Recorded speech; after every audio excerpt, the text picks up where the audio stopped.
muito tem se falado sobre essa nova âncora fiscal que a Haddad sempre cita, né? Ele estava lá no Fórum Econômico Mundial e ele disse: estamos discutindo essa nova âncora fiscal que vai substituir o teto de gastos. Eles vão apresentar isso para o Congresso, querem a aprovação ainda no primeiro semestre. Ministro, o que seria essa nova âncora fiscal? O que pode substituir o teto de gastos? Olha, tem várias coisas que podem substituir o teto de gastos, né? Você pode ter uma meta baseada no endividamento, pode ter uma meta baseada no superávit primário, ou no resultado primário, que é a diferença entre despesa e receita, menos os encargos financeiros, menos os juros, né? Ou pode fazer mantendo uma regra de gasto.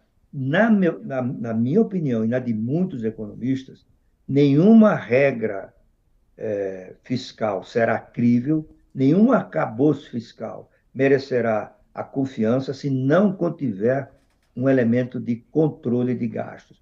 Porque a dívida tem vários fatores que o governo não controla. Por exemplo, a dívida pode subir se houver um surto inflacionário e o Banco Central tiver que aumentar os juros. A dívida pode subir se houver uma crise mundial, uma desconfiança no Brasil, que desvaloriza a moeda brasileira. Isso aumenta a dívida, né? Porque parte da dívida é referenciada em moeda estrangeira. Se houver uma catástrofe, né? Um cataclisma, sei lá, uma calamidade, o governo tem que socorrer as populações afetadas. Isso aumenta a dívida. E se houver decisões, sentenças judiciais impondo gastos ao governo, como por exemplo, precatório, o governo não tem nada que fazer, só tem que pagar. Então você tem uma âncora frágil, que ela se move sem a ação do governo. E a noção de âncora, Fabíola, como você sabe, é a mesma do navio. O que é a âncora no navio? É fazer com que ele oscile em torno dessa âncora. Né? A âncora fiscal é isso, a inflação oscila em torno da meta. Se vem um vendaval e leva a âncora, o navio vai à deriva.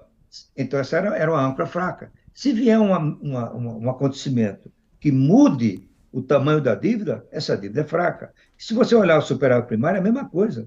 O Brasil gerou superávit primário no governo do PSDB e do PT, aumentando a receita e não cortando o gasto. E a experiência mundial mostra que a melhor forma de fazer o ajuste é pelo lado da despesa e não pelo lado da receita, tá certo? E, além do mais, é uma ideia que está circulando no Ministério da Fazenda é de ter chamamos assim, uma meta de despesa.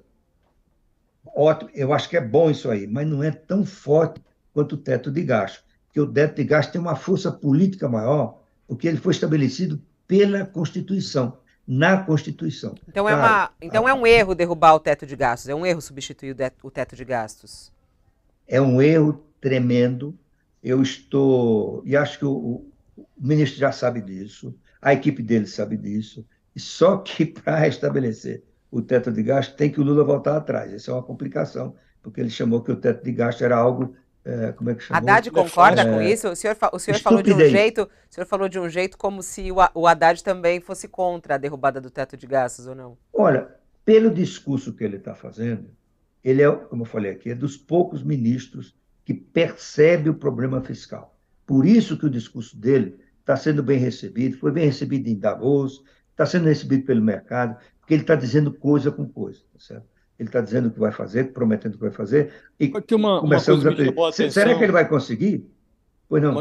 uma coisa me chamou a atenção lá em Davos, ministro, aqui, o Fernando Haddad, ele teve lá um encontro com a diretora-geral do FMI, tem um nome muito sugestivo, né? Chama-se Cristalina Georgieva.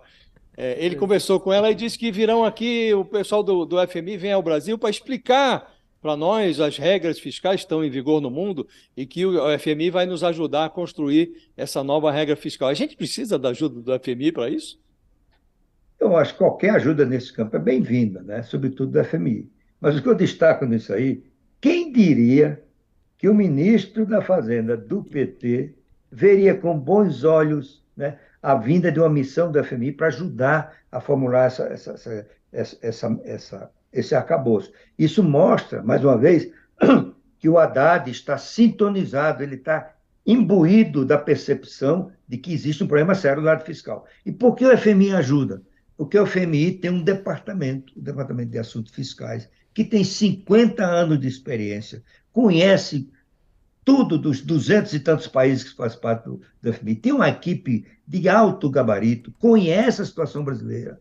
Eles prepararam um relatório recente sobre os problemas da economia brasileira e eles podem trazer para cá a experiência mundial. Como é que a França fez, como é que o Chile fez, como é que o Japão fez, a Bélgica e assim por diante, tá certo? E é um pessoal muito qualificado. Portanto, eu acho que ele ajuda, no mínimo, a refletir, a trazer experiências de outros países para ajudar a formular uma meta, uma âncora fiscal que seja crível. Porque se ela não for crível, aí nós vamos entrar numa situação complicada.